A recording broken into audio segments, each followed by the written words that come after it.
North Carolina Central University students explore what the Durham Committee on the Affairs of Black People is all about.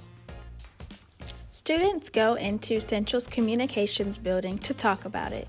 Shadeja, did you know there's an organization called the Durham Committee on the Affairs of Black People? James B. Shepard was one of the founders. Really? That's cool. So what is the organization about?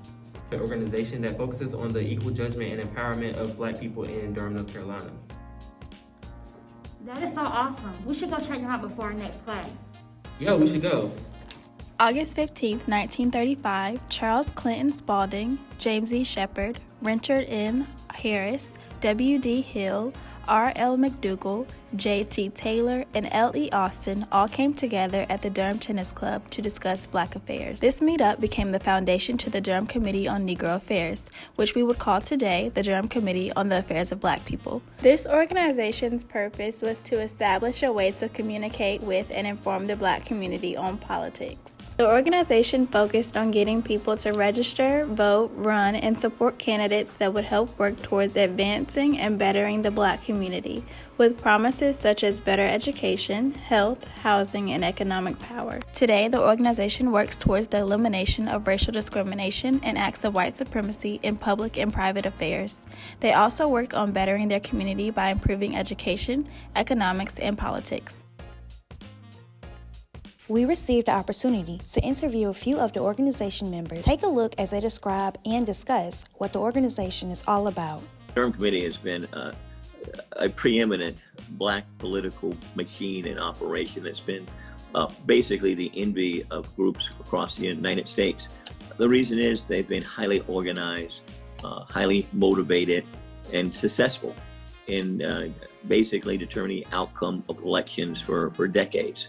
And they were pioneers in doing so.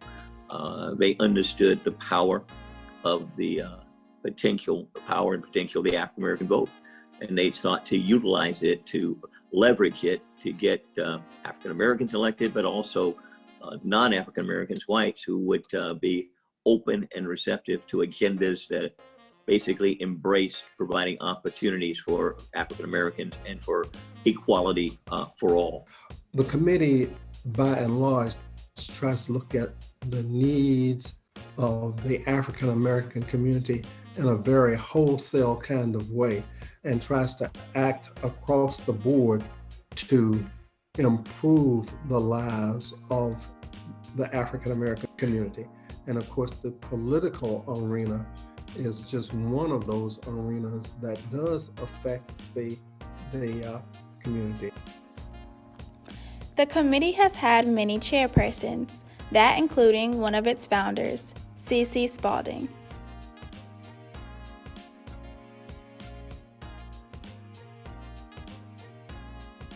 Out of all of the chairpersons, there has only been one woman. Dr. Livonia Allison, who was chair of the Durham Committee at the time I was being endorsed, when I first got on. She's always been a part of it. Her parents were very active in it, and she's a political giant.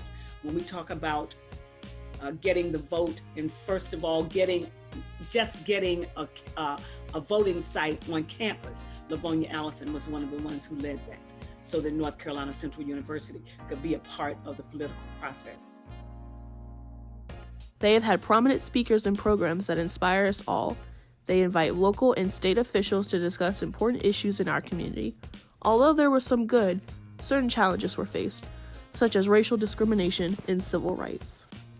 Although challenges were faced, this did not stop the good that the committee is doing for the community.